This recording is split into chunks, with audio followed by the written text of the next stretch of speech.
Hey, what's up? My name's Dustin, and today I have an awesome beginner JavaScript video for you. We're going to be building out a quiz app from scratch, and it's going to use a ton of JavaScript fundamentals.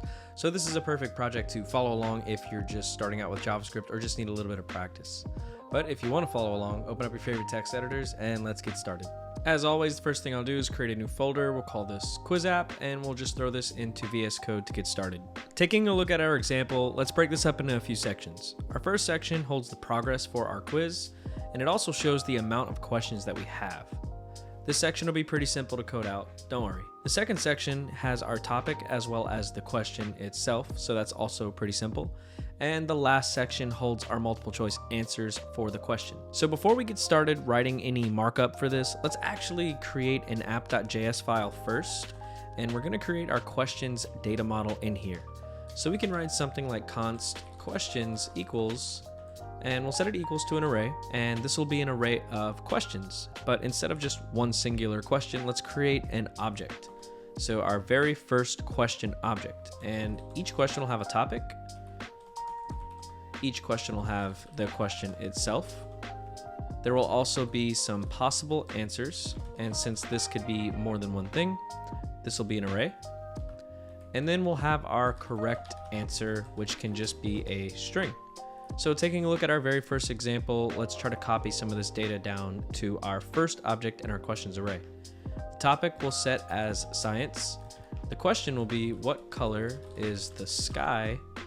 For our possible answers, we'll do blue, green, and yellow. And for the correct answer, we all know is blue. And for this quick guide, I'm just gonna have two, maybe we can add a third one later, but we're just gonna have two questions to start off. So for the second one, I'll title this one tech. I'll change the question to what is the best language to learn? I'll change the answers to JavaScript. We can also do Python and maybe even Ruby. And personally for me, my favorite is JavaScript. So I'm gonna put that as the correct answer. Feel free to create as many questions as you'd like, but if you wanna follow along exactly, these are the two that we're gonna get started off with. So now let's hop into the HTML and get started writing out some markup so we can see some of this come to life on the screen. We'll just create an index.html file. I'll add in some boilerplate and I'll change the title to quiz app.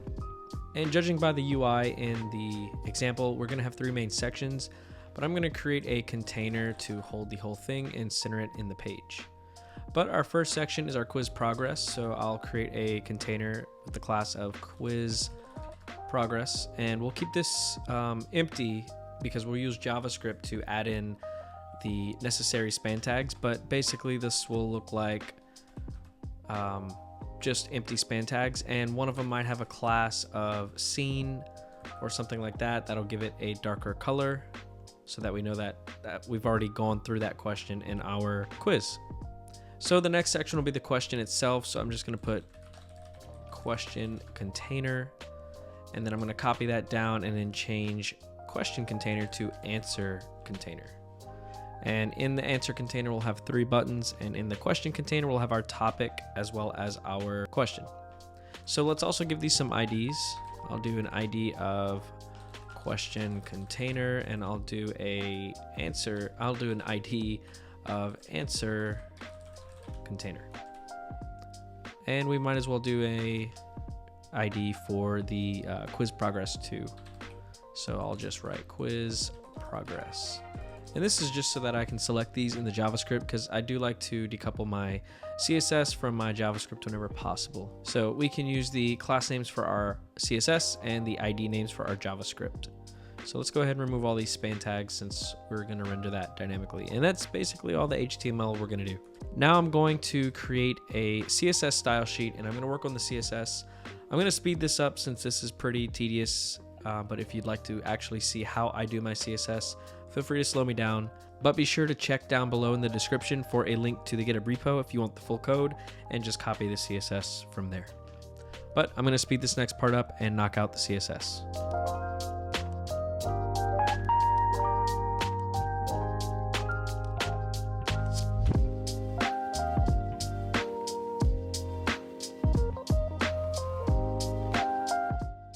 right, so the CSS is finished, but you might notice some extra content here on the right in the browser that we didn't have previously, and that was just so that I could create the CSS properly. As I mentioned earlier, we'll have 3 span tags inside of the quiz progress, and you see those 3 progress bars up here.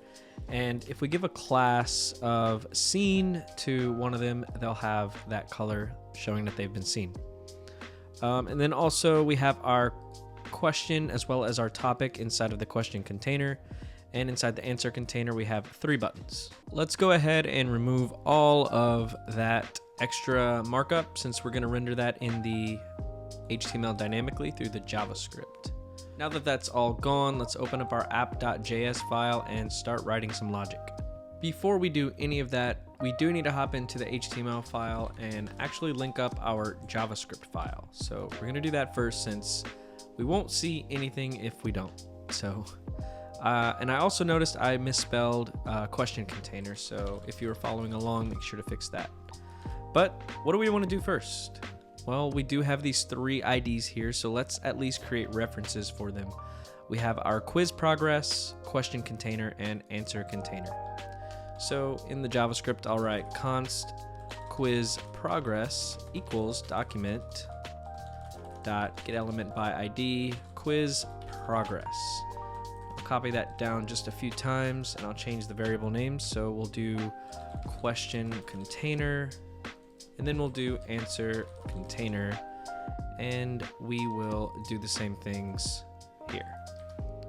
Great, so now we have references to those 3 elements, which is exactly what we need to do because we're going to be putting span tags into the quiz progress container.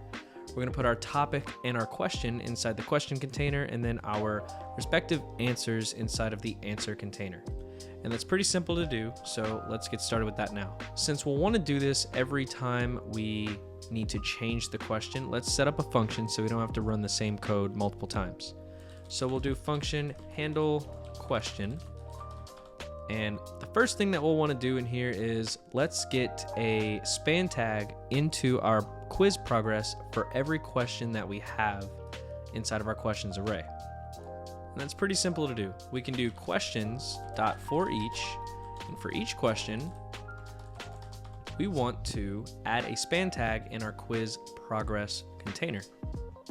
So we can say quiz progress.inner HTML plus equals, and we'll want to write a span tag. We'll hit save, but we won't see anything in the browser just yet, and that's mostly because we haven't called our function yet. We only created it. So let's do handle question so that we can initially call our functions to render the question out. And we instantly see our 2 span tags here. And if we go up and add a few more questions in here, you'll see that update here as well. But I'll go ahead and delete those so it's not a little confusing. And now we have our 2 left. Great.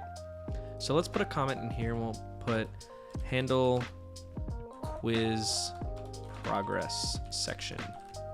Now we want to make sure the span tags have the right class on them when they're viewed. And this is pretty easy to do, but we'll need to make sure to keep track of the current question. So let's set up a variable. We'll say let current question index equals, and we'll set it initially to 0 because when the page loads and the app starts up, we want this to be on the very first question. And the very first index of our questions array is 0. So current question index is 0. Now what we can do with this variable is set up a loop to loop through our span tags and add the class corresponding to that current question index. So let's first set up a variable to hold the value for all of our span tags. So we'll say let spans equal document.query selector all, and we'll target the span tags. And then we'll just loop over them. We'll say for let I equal 0, and while I is less than or equal to our current question index, we want to increment I by 1. And in here, we just want to add in the class. So we'll say spans I.classlist.add scene. And again, this class is from the CSS. If you want to follow along perfectly, just make sure your scene class matches mine in the CSS. So if we hit save, we'll see that our very first question is active and it's been seen. And if we add a value to current question index, we'll set it to 1. You'll see that now they're both seen, which is perfect. This is exactly what we want. So let's set this back to 0 and let's hop into the next section of this JavaScript. Next up, we have our title and question, and this is actually really simple. We're going to stay working inside of this handle question function. So I'm gonna remove the space here and keep this first section for handling the quiz progress. And now we're gonna create a new comment for topic and question. So what we want to do is basically say questions container.inner HTML equals, and we want to equal the topic and the question. And this is really easy to get these values in here dynamically. So if you notice, we use backtick so that we can interpolate the value. So what we can do here is put a $sign and a set of curly braces, and a $sign and a set of curly braces, and this allows us to interpolate a value. What we're going to want is the current question index so that we can access that index in the questions array to grab the topic and the question. So since we are reusing this variable more than once, let's actually pass it in as a parameter. We'll just call this index, and then what I'll do is I'll replace current questions index with just index. And now when we call our function, we can have current question index in there, and everything should still work the same. So now we can just use the word index everywhere we need to reference the current question index that's being passed in. So what we can do here is say questions index dot topic, and we can repeat that and do questions index dot question. And if we hit save, we now see our topic as well as our question for our first question. And if we update the current question index to 1 and hit enter, we now see our topic and our question has changed, and that we're also on the second question. So it looks like everything is working exactly as we want it to. So we should now work on the last section, which is the answers. And this is also pretty simple. Let's first go ahead and change back our initial index back to 0, and we should see everything update accordingly in the UI.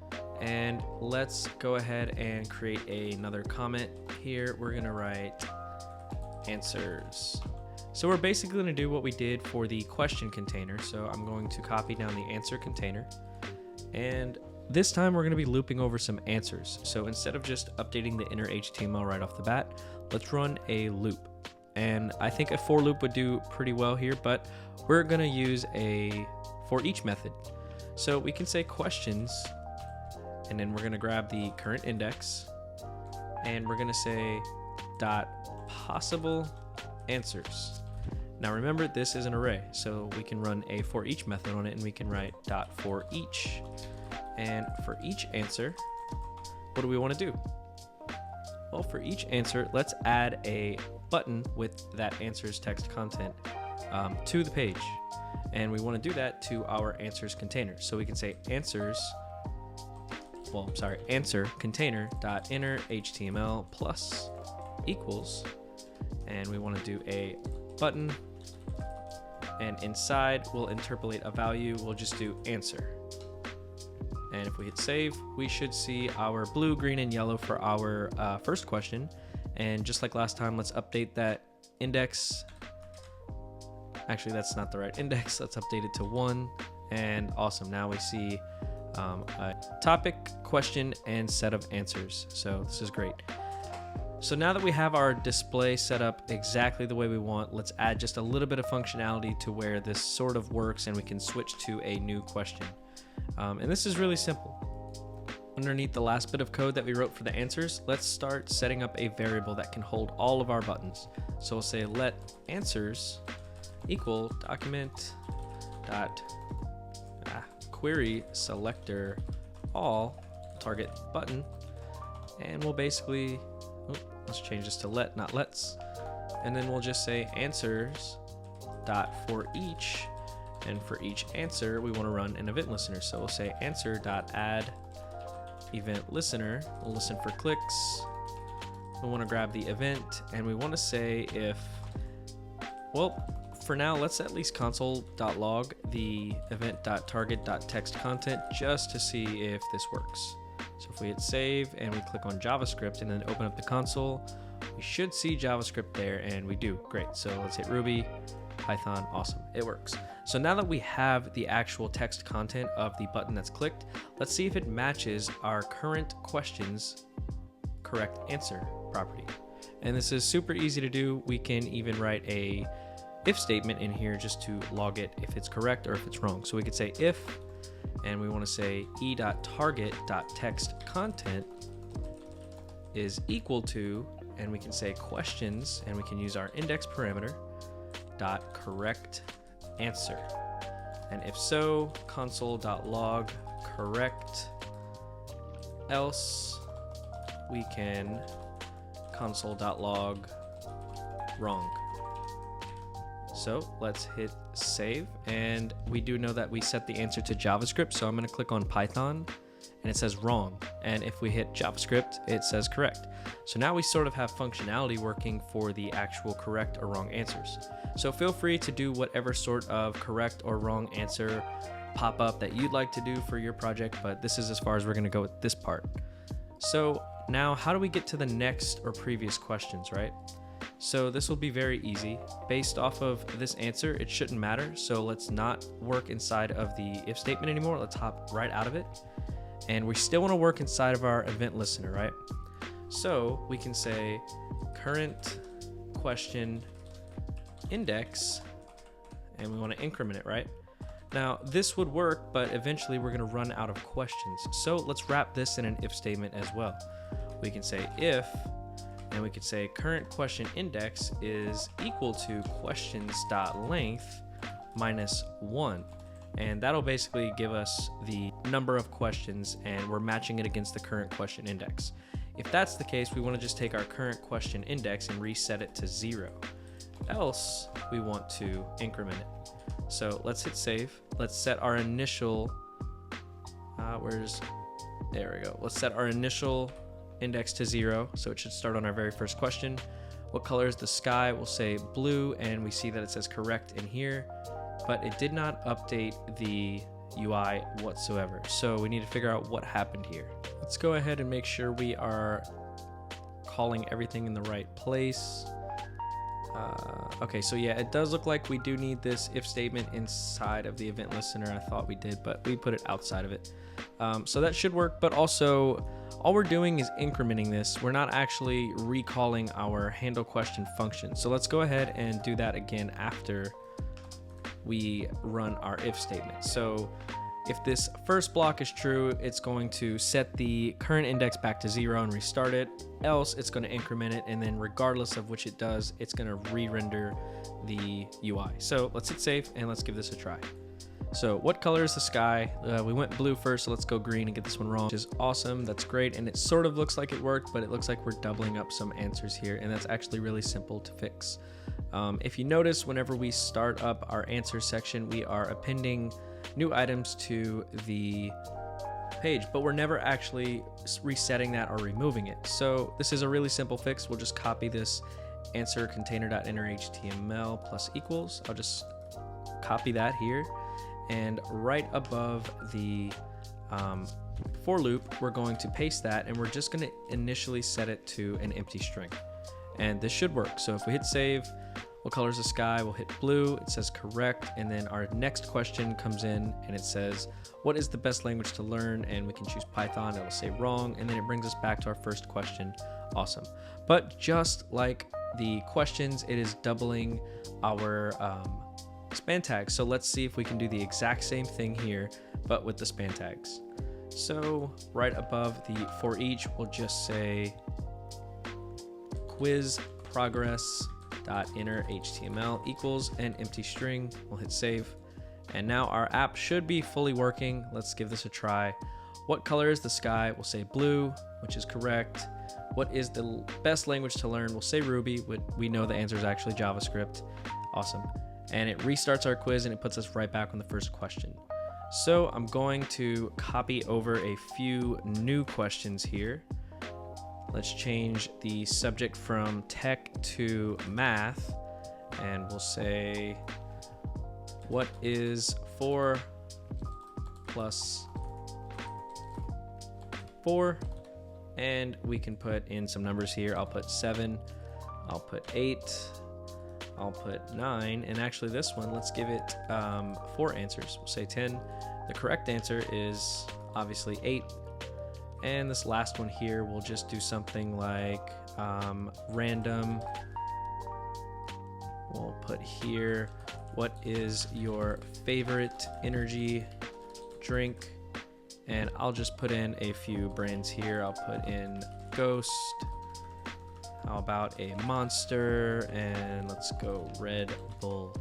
And personally, I love Ghost. Let's save. So let's check out this new question quiz app and let's see. So what color is the sky? Let's open up the console to make sure we're getting the questions right. We'll try to get a perfect score here. We'll go blue. Says correct.